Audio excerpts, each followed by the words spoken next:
I load up the other example, and this one uses a form. That is, an HTML form that lays out the information in the parameters in the form itself. In this case, I'll try it just to prove that it works first.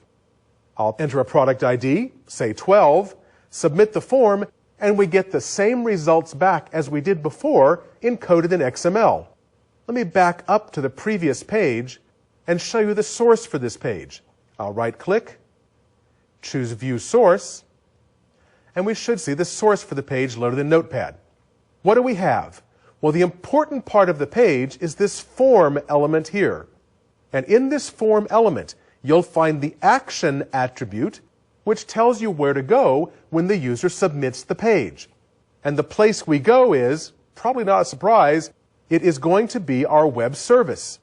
That is HTTP localhost ASP.NET, inventory web service, that's the folder where it lives, inventory.asmx, that's the actual web service itself, and when you use HTTP post, you just place the name of the method you want to call as if it was part of the URL.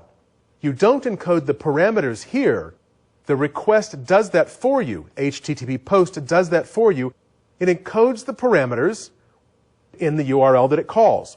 One thing that's very important, however, if you're going to use HTTP post, it's imperative that the name of the control containing your parameter is the same as the name of the parameter itself. Otherwise, this simply will not work.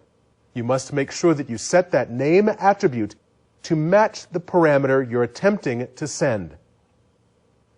You might be wondering how the web service knows to pull the parameters out of the command line or out of the form you're sending.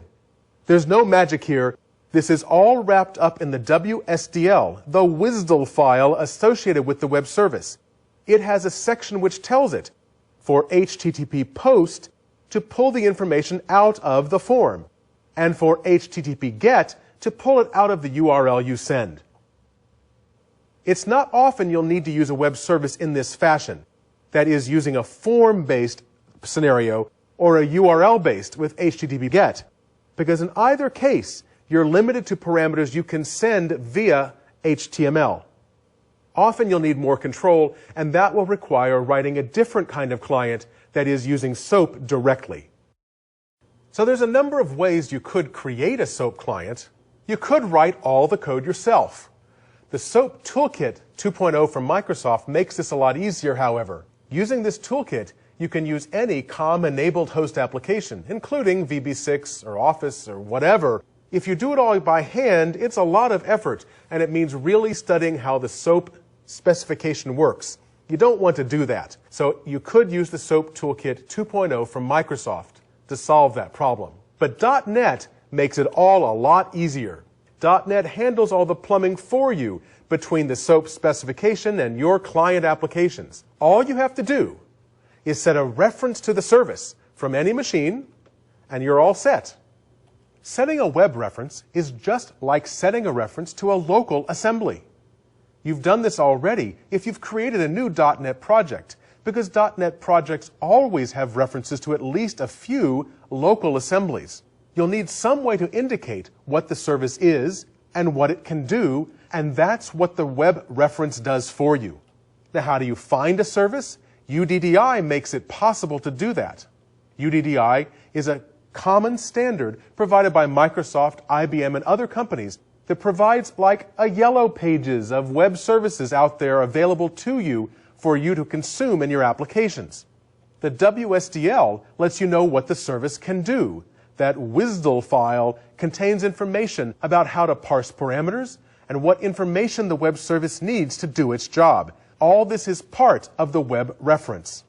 Adding a web reference to your project exposes that web service to your project, and once you've added the web reference, you can program against the web service as if it was a local object in your project. Adding a web reference under the covers creates a new class in your project. This proxy class basically wraps up the behavior of the web service, and it makes it seem like you're programming a local object. Luckily, Visual Studio.NET makes this all simple. As we'll see in the next demo, it's easy to add a web service to your project and call it as if it was a local object.